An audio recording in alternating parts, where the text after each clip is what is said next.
aonde isso vai parar, mas eu vou te dizer um negócio: vai dar merda.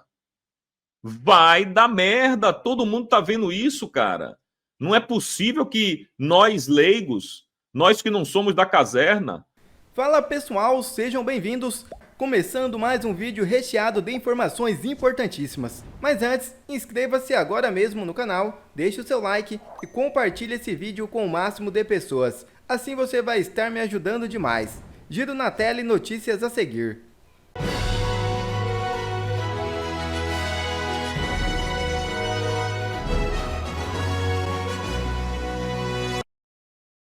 Decisão de Moraes deixa transparecer uma profunda falta de respeito para com as Forças Armadas.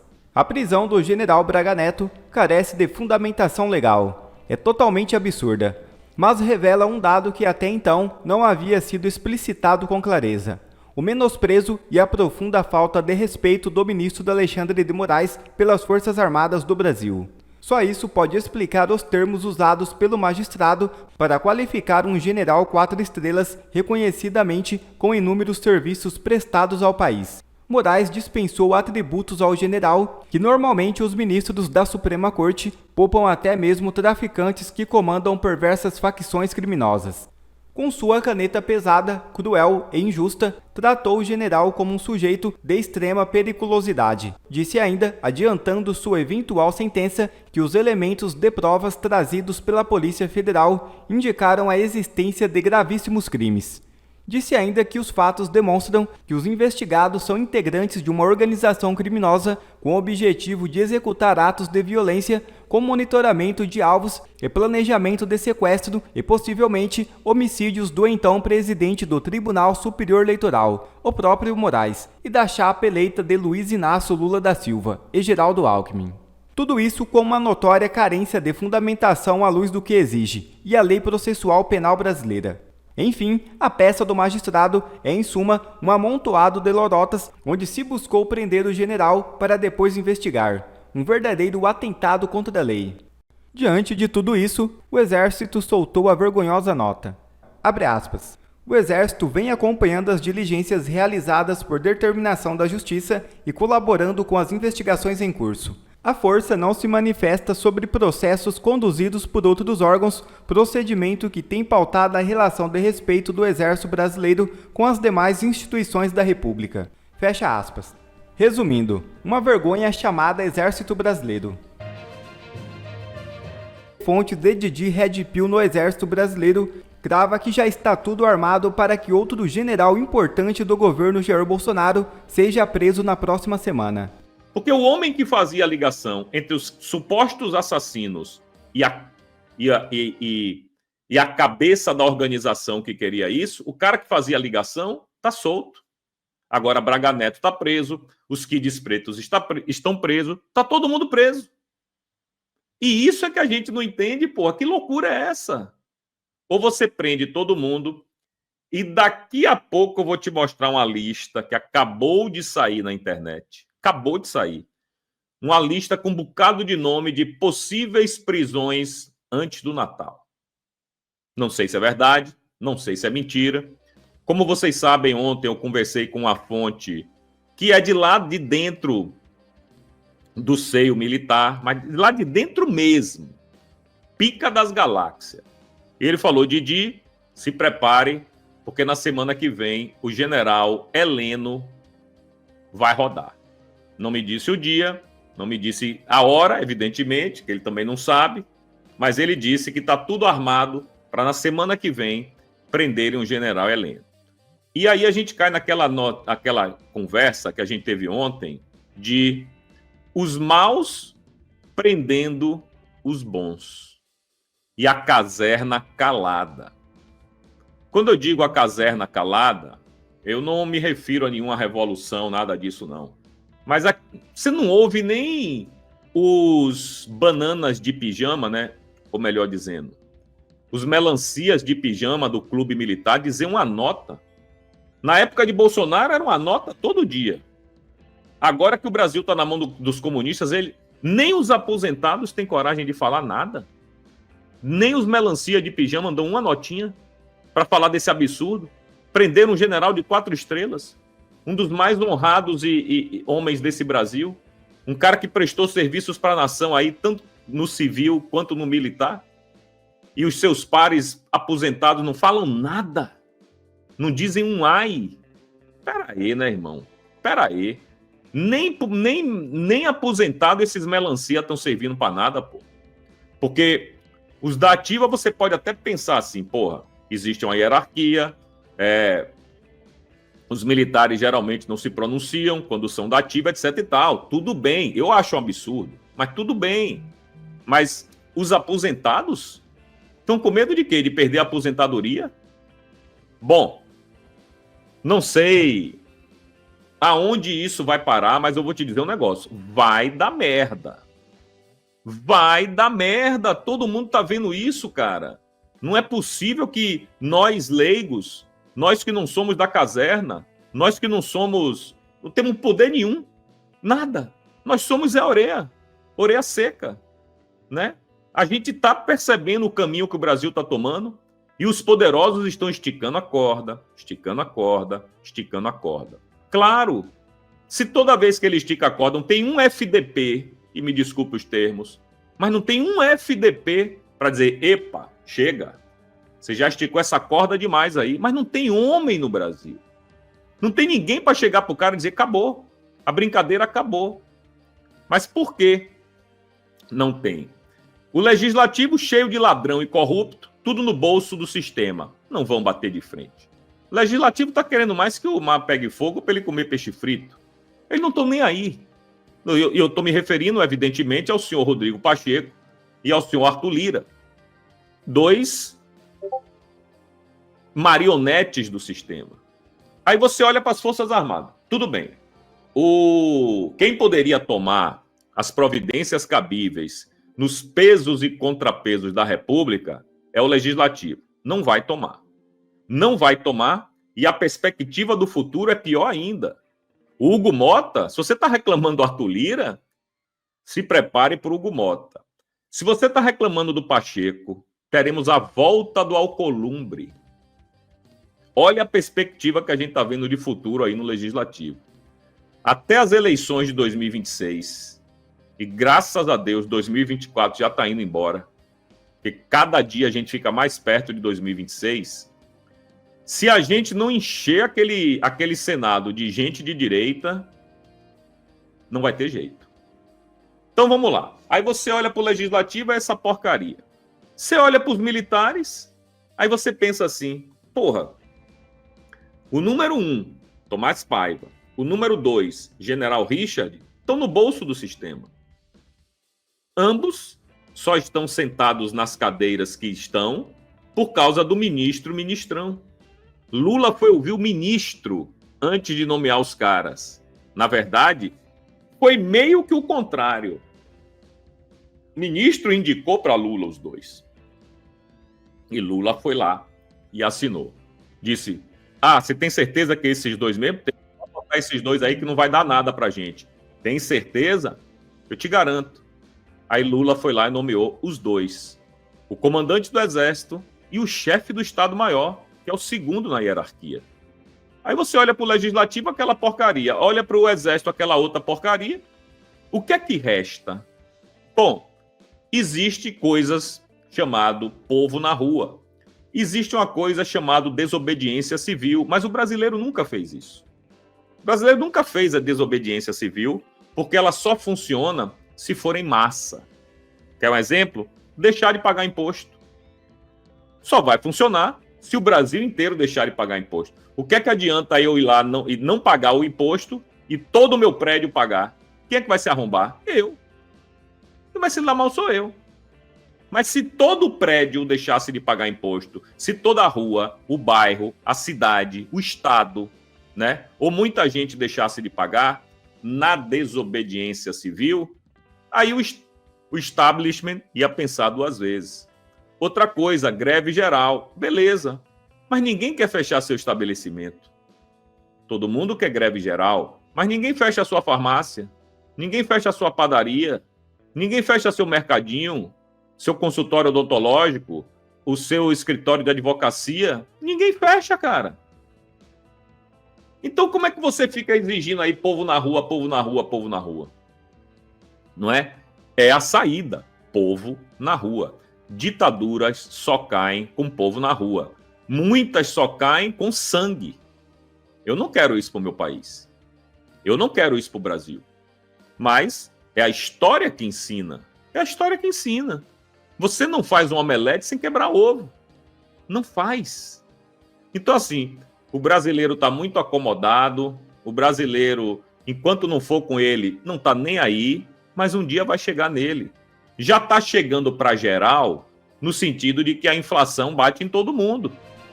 Eleitores do ex-presidente Jair Bolsonaro, quase 40% entendem que de fato houve uma tentativa de golpe. Como que a senhora avalia esse cenário? Eu desconheço essa pesquisa. A última que eu vi dizia que 80% da população não acreditava em golpe. Então, pesquisa tem para todo gosto. Pesquisa tem para todo gosto, tá? Agora, eu acho muito absurdo, né? Falar em kid preto, em grupo de elite, que não conseguiu dar um golpe porque não pegou um táxi. Então, é tudo tão risível, é tudo tão absurdo, tão fantasioso, que não dá pra gente conversar, a não ser partindo pro deboche. Então, assim, nada do que esse povo fala pode ser levado a sério. Desculpa, eu não vou levar a sério, porque eu sou uma pessoa séria, eu tenho uma formação acadêmica séria, eu sou uma parlamentar séria, então eu não vou ficar entrando em conversa de maluco. Tá? Minuta apócrifa que fala em golpe, conversa de WhatsApp, igual aqueles empresários que foram presos, que fizeram um joinha.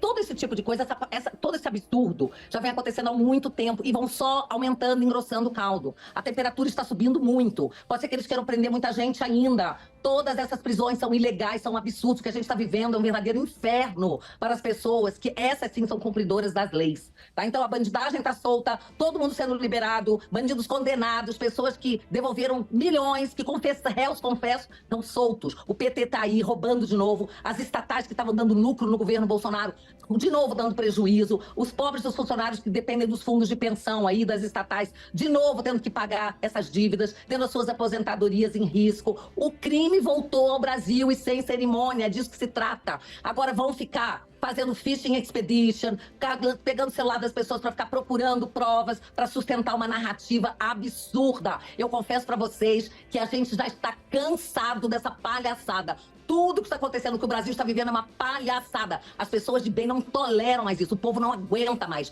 E a gente fica assistindo aí, boa parte da mídia, tentando fingir que está tudo bem no Brasil. Fingir que nós vivemos uma democracia maravilhosa. Não tem democracia, tem tirania, tem censura. Todos os dias a gente assiste julgamentos que querem censurar, o Supremo tentando calar parlamentares sendo indiciados por fala na tribuna. Como é que eu vou ficar aqui preocupada com kid preto, com minuta? Que palhaçada tudo isso. Um general 4 estrelas preso porque, a princípio, quis saber o que aconteceu numa delação premiada. O que tem isso? Curiosidade agora é crime? Façam-me o favor, vamos deixar de palhaçada, vamos ter coragem de falar o que está acontecendo. O que está acontecendo é tudo ridículo, uma palhaçada, e ninguém acredita nisso. E parece que pouca gente no Brasil tem consciência da gravidade do que está sendo julgado no Supremo em relação à liberdade de expressão na internet, que basicamente é a discussão sobre a constitucionalidade do artigo 19 do Marco Civil da internet. Parece uma coisa simples, mas é uma coisa muito grave. Então vamos lá, vamos explicar o que está acontecendo e, se for mantida a decisão já proferida do ministro Toffoli sobre a inconstitucionalidade desse artigo, nós vamos ter basicamente um sistema de censura em massa no Brasil. Eu vou explicar por quê. Mas vamos lá, vamos voltar um pouquinho nessa discussão. Diferentemente do que a esquerda apresenta, a internet não é uma terra sem lei no Brasil. Nós temos a Constituição, as leis ordinárias valendo para o ambiente virtual, tanto é que, com certa frequência, pessoas são condenadas por ter cometido um crime como injúria, difamação, calúnia na internet, ameaça, entre outros. Como nós temos o próprio Marco Civil da Internet, que foi discutido por vários anos e foi, então, aprovado no Parlamento Brasileiro. E esse é o primeiro problema que nós temos com esse tipo de coisa que está sendo decidido lá no Supremo, porque o Judiciário não legisla. Quem legisla numa república é justamente o Congresso, são os parlamentares que devem discutir leis e aprovar leis, não o Supremo, não o Judiciário. Então o que a gente está vendo novamente é uma usurpação das prerrogativas dos parlamentares e um poder fazendo uma intervenção em outro poder, que é o que se trata. Porque a justificativa dada pelo Supremo é que o Congresso está demorando para fazer isso. Ora, se o Congresso decidiu ou não decidir, isso é uma decisão. E talvez o tal projeto, né, chamado de Lei das Fake News, não foi aprovado porque justamente os congressistas ficaram em dúvidas sobre a manutenção dos direitos básicos, como a liberdade de expressão, caso aquele projeto fosse adotado. Então, aí a gente já tem o problema inicial, ok? Mas vamos lá. O que está sendo decidido na prática? Hoje, o que nós temos como sistema de censura no Brasil, né, de retirada do ar de posts, é baseado naquele inquérito das fake news, depois num sistema lá da Justiça Eleitoral que foi criado para identificar conteúdos para retirada com decisões judiciais sistemáticas ou até mesmo, o que é pior, a retirada do ar de perfis inteiros. Então, o Marco Civil da Internet não prevê a retirada do ar de perfis. O que o Marco Civil da Internet diz no seu artigo 19 é que os provedores de conteúdo ou de redes sociais só podem ser responsabilizados civilmente por conta de uma decisão judicial que as obrigue a retirar do ar um determinado post. Antes disso, né, nós já tínhamos no Brasil uma certa censura sistemática da direita por conta de decisão específica dessas empresas. A partir de 2016, 2017, nós observamos a emergência daquele sistema de censura promovido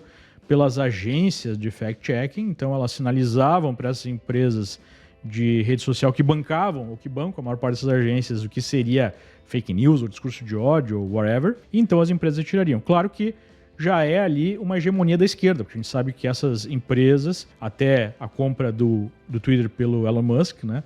Mas até então havia uma hegemonia completa da esquerda e havia uma censura em massa da direita usando esse subterfúgio. Depois a gente veio com o inquérito das fake news e com decisões sistemáticas por parte, né, de inquéritos das fake news, outros inquéritos derivados desse, para censurar posts e, o mais grave, censurar pessoas. O curioso é que em 2020, logo no início desse processo, durante uma conversa com jornalistas, né, num congresso de jornalistas, acho que da Abrage, de uma associação de jornalistas, o ministro Moraes disse que retirar o perfil de uma pessoa da internet, como estava sendo feito, não seria censura prévia, o que é vedado pela Constituição, porque essas pessoas teriam a capacidade de criar um novo perfil, né, e continuar se expressando nas redes. Só que logo depois disso, posteriormente, principalmente a partir do final de 2020, início de 2021, se eu não me engano, começou a ter uma série de decisões para impossibilitar essas pessoas de abrirem novos perfis, o que, de uma certa forma, é uma sentença de prisão perpétua digital. E hoje nós temos as redes sociais, a internet funcionando como uma espécie de segunda vida, né? As pessoas têm negócios na internet, as pessoas têm relações pessoais na internet, então você impedir que essas pessoas existam na internet é uma espécie de, até mesmo, sentença de morte digital, né? Sem prazo para ser modificado, ou seja, pode ser uma sentença de morte. E a pessoa não tem nem mesmo como trabalhar, como se manter, né? Como garantir o seu ganha-pão. Mas agora o que está acontecendo? Agora está sendo julgado a inconstitucionalidade do artigo 19, o que significa que as empresas teriam a responsabilidade de, por iniciativa própria ou por sinalização de alguém, retirar conteúdos do ar que são considerados discurso de ódio, antidemocráticos, racistas, né?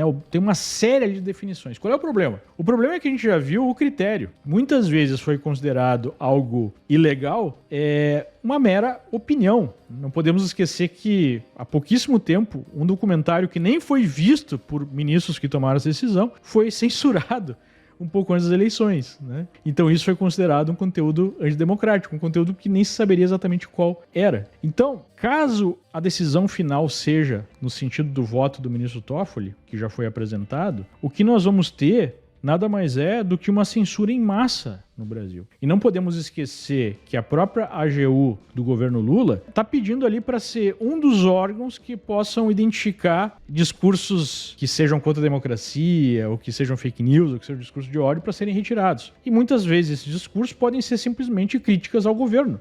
porque a AGU é um órgão do executivo, é um órgão do governo. Então a gente tem um órgão do governo querendo definir o que pode ou não pode ser falado na internet. E obviamente que é uma tendência a isso transformar numa censura política, né? Então, o que nós estamos saindo é de um sistema que gera repressão, mas uma repressão que é muito cara do ponto de vista político, porque você ficar censurando as pessoas gera, né, uma série de críticas, para um sistema em que as próprias empresas que controlam a internet vão ter que seguir esses moldes, esse padrão de censura, de outra forma vão ter que pagar multas altíssimas, vão ter responsabilidade civil sistemática por conta disso. E obviamente que se essas empresas não querem passar, né, por esse problema, elas vão retirar qualquer coisa que possa ser interpretado como algo antidemocrático ou fake news, ou seja, uma boa parte do próprio discurso político, uma boa parte do que seria simples opiniões políticas. Quer ver mais conteúdos como esse? Então inscreva-se agora mesmo no canal e ative o sininho das notificações. Assim você não perde mais nenhum conteúdo que é postado aqui no canal. E também já deixe o seu like para o YouTube ajudar a divulgar o nosso trabalho. Fico por aqui e que Deus abençoe a todos. Brasil acima de tudo e Deus acima de todos.